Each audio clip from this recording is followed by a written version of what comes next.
Have Adventures with Purpose changed their minds about the Kylie Rodney case being suspicious? Hello and welcome to True Crime Rocket Science, the most authentic voice in true crime.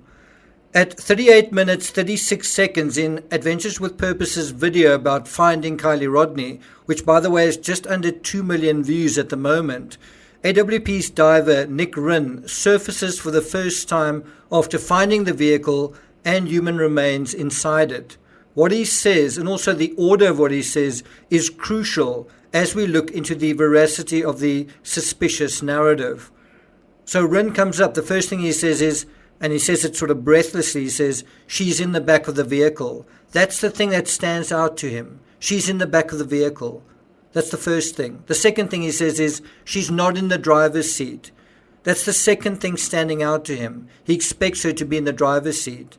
Then Rinn glances at the camera and he says, it looks suspicious to me. Why is it suspicious? Number one, she's in the back of the vehicle. Number two, she's not in the driver's seat, which is really the same as number one. That's what looks suspicious to him.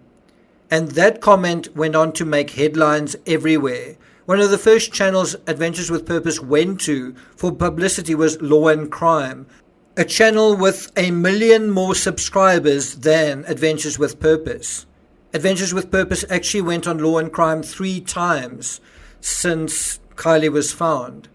The first time on August 23rd, the day after finding Kylie. The second on September 1st in a separate case. And the third on September 8th. Law and Crime, you would imagine, is a credible, intelligent channel because some of its reporters are actually lawyers. Law and Crime on September 8th titled their most recent interview with Adventures with Purpose, and it's just a few days ago today. Their most recent interview they titled, Kylie Rodney's death looked, quote, extremely suspicious, end quote. In the interview, Doug Bishop was asked if he still thinks the Kylie Rodney case is suspicious. An excellent question. It's basically saying, Doug, with the benefit of hindsight, now that a few days have gone by, have you changed your mind?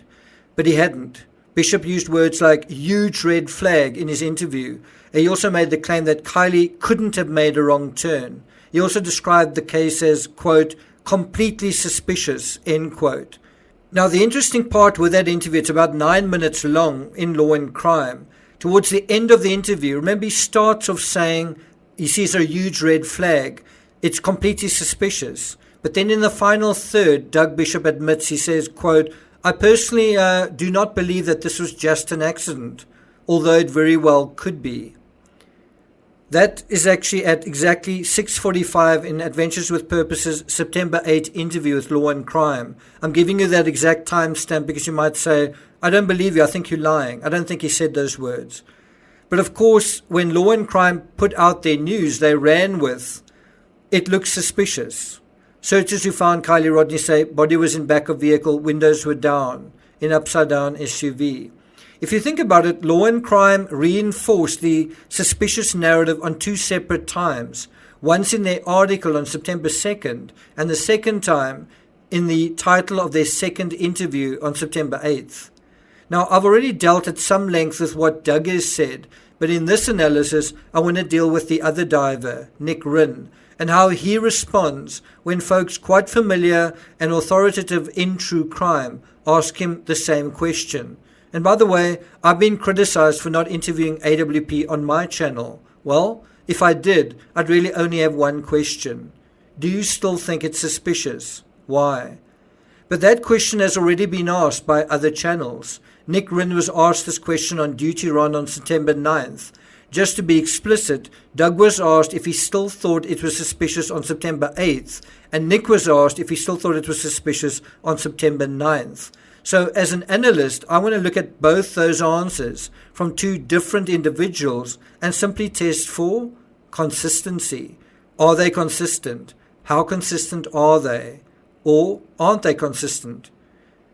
Before we get to that, if you haven't subscribed to the channel, please do like, share, leave a comment. I'll also be announcing news of a special live stream tomorrow, that's Tuesday, at the end of this episode, so look out for that. And let's get started. So in terms of these consistent statements, what I liked about DutyRon is they actually played Nick Rin's footage back to him while he was there in the live, played the audio and the video of him saying, it looks suspicious to me, right? And then they asked him for his reaction 8 minutes later. I would have loved them to have asked him immediately, do you still think it's suspicious? But 8 minutes later, they asked him. And all of this comes up at 38 minutes, 20 seconds in DutyRon's interview with Nick Rin on September 9th.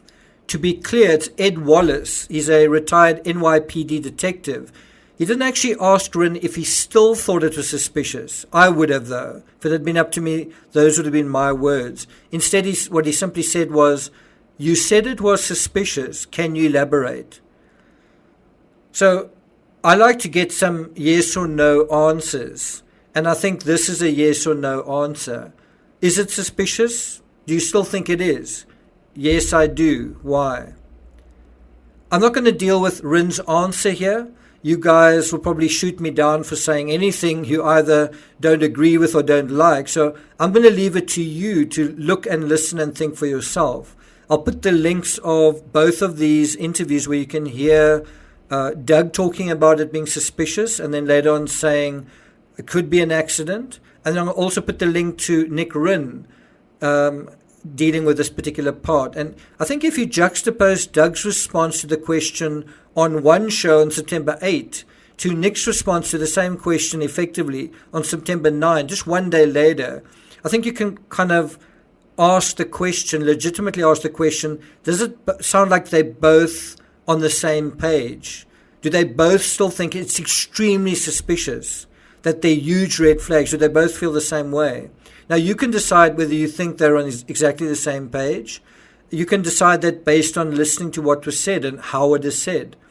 I don't think it's rocket science. I think if you think a little critically, you'll know the answer.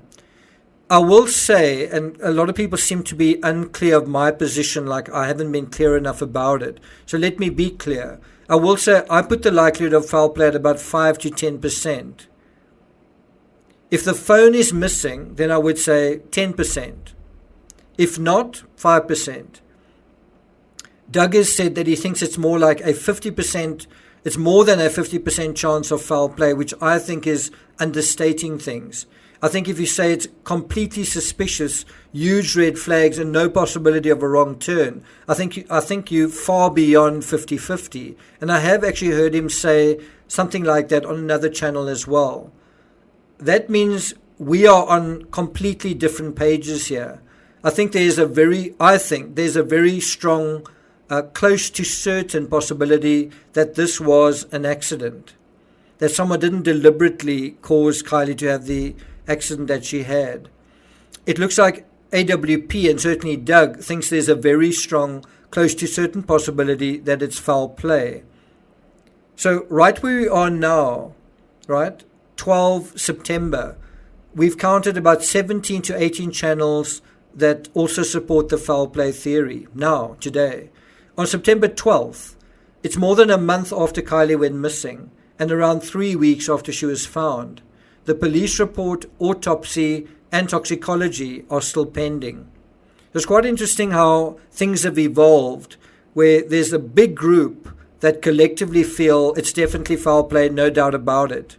And then there's a tiny group, maybe 5% of social media, that is thinking that it could be an accident. Now, in a special live stream on Tuesday, I'll be taking both these conversations further.